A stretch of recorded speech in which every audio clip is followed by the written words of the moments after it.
Personality यानी कि आपका behaviour, body language, way of talking, facial expression और नॉलेज, इसमें सब कुछ शामिल है और इन सब में बॉडी लैंग्वेज सबसे इम्पोर्टेंट है, जिसे हम चाहकर भी इग्नोर नहीं कर सकते। बॉडी लैंग्वेज से बहुत हद तक एक इंसान के व्यक्तित्व का पता लगाया जा सकता है। कई बार आप कहना कुछ और चाहते हैं, लेकिन दूसरा इंसान आपकी बात का कोई और मतलब निकाल लेता है। सही मायने में बॉडी लैंग्वेज या जेस्चर आपकी लाइफ की दिशा तय करते हैं। बॉडी लैंग्वेज मीन्स वो लैंग्वेज जो हम अपनी बॉडी के थ्रू बोलते हैं, माने कि अपने फेस के थ्रू, अपने हाथों के थ्रू, या फिर अपने खड़े होने या बैठने के ढंग के थ्रू। जब भी हम किसी से कुछ बोलते हैं तो ना सिर्फ हम उससे अपने वर्बली बोलते हैं, इट मीन्स शब्दों के थ्रू बोलते हैं, बल्कि उसके साथ साथ हम अपनी बॉडी लैंग्वेज के थ्रू भी उससे बात कर रहे होते हैं। बहुत सारे एक्सपर्ट्स का मानना है कि जो चीज़ हम बोलते हैं उसमें बॉडी लैंग्वेज की वैल्यू 55% से भी ज़्यादा होती है। इसका मतलब ये हुआ कि जो हम शब्दों से कह रहे हैं और जो हम अपनी बॉडी लैंग्वेज के थ्रू कह रहे हैं, उसमें बॉडी लैंग्वेज का वेटेज ज़्यादा होता है। यही वजह है कि अक्सर कोई हमसे कहता है कि भाई मैं ठीक हूँ या मेरी आपसे कोई प्रॉब्लम नहीं है, लेकिन फिर भी हमें समझ में आता है कि नहीं, शायद ये ठीक नहीं है या इनको कोई प्रॉब्लम है। वो हम गेस करते हैं उसकी बॉडी लैंग्वेज के थ्रू। अब सवाल ये होता है कि इसका वेटेज 55% या इससे भी ज़्यादा क्यों है किसी भी कम्युनिकेशन में, और क्यों हमें ज़रूरत है अपनी बॉडी लैंग्वेज को इम्प्रूव करने की।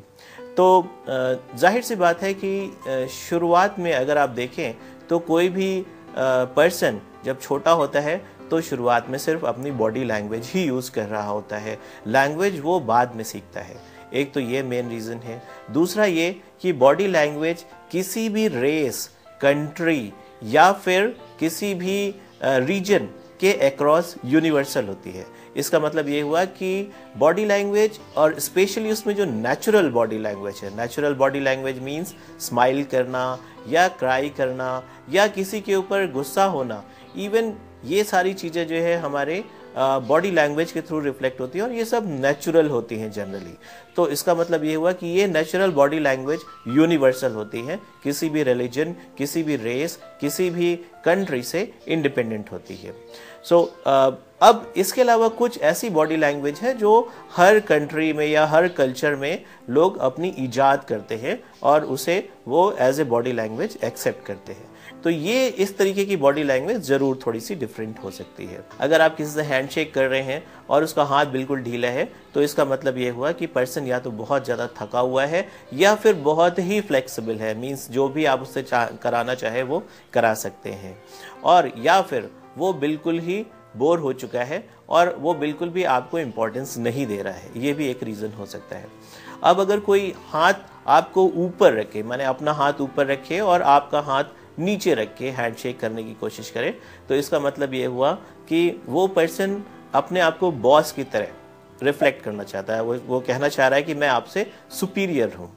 कोई अगर आपका हाथ बहुत तेजी से पकड़ के स्क्वीज कर देता है तो इसका मतलब वो फोर्स शो करना चाहता है, वो दिखाना चाहता है कि मैं बहुत पावरफुल हूँ और मुझसे आप थोड़ा सा बच के रहिए। इसी तरीके से अगर कोई पर्सन दोनों हाथों से आपका हाथ मिलाता है, मीन्स आपने हाथ बढ़ाया और वो दोनों हाथों से आपका हाथ पकड़ के मिलाता है, तो इसका मतलब वो पर्सन आपसे कुछ फेवर एक्सपेक्ट कर रहा है। लेकिन अगर मैं जनरली आपसे बात करूं तो मैं ये कह सकता हूं कि बॉडी लैंग्वेज को आप दो तरीके से क्लासीफाई कर सकते हैं, एक ओपन बॉडी लैंग्वेज और एक क्लोज्ड बॉडी लैंग्वेज। इसी तरीके से एक फॉरवर्ड और दूसरा बैकवर्ड। ओपन बॉडी लैंग्वेज का मतलब ये हुआ कि हैंड्स ओपन हैं और लेग्स ओपन हैं, इट मीन्स क्रॉस नहीं किया हुआ उनको, और इसी तरीके से जो फेशियल एक्सप्रेशन है वो अटेंटिवनेस का है। जबकि क्लोज्ड बॉडी लैंग्वेज का मतलब ये हुआ कि हैंड्स क्रॉस्ड हैं या फिर डिफेंसिव पोजीशन देख के उनको लग रहा है कि थोड़े डिफेंसिव है, या फिर लेग्स क्रॉस्ड हैं। अगर मैं एक आइडियल बॉडी लैंग्वेज की बात करूं तो मैं ये कहूँगा कि एक स्पेशली लिसनर को या एक पर्सन जो बैठ के कोई चीज़ सुन रहा है उसको अपने लेग्स ओपन करके रखना चाहिए और हैंड्स भी ओपन रखने चाहिए। पोस्चर अपराइट, माने यू शुड बी स्ट्रेट लेकिन स्टिफ नहीं होना चाहिए, और इसके साथ साथ अटेंटिवनेस होना चाहिए, और अगर फेस पे एक स्माइल हो तो क्या और भी अच्छी बात होगी।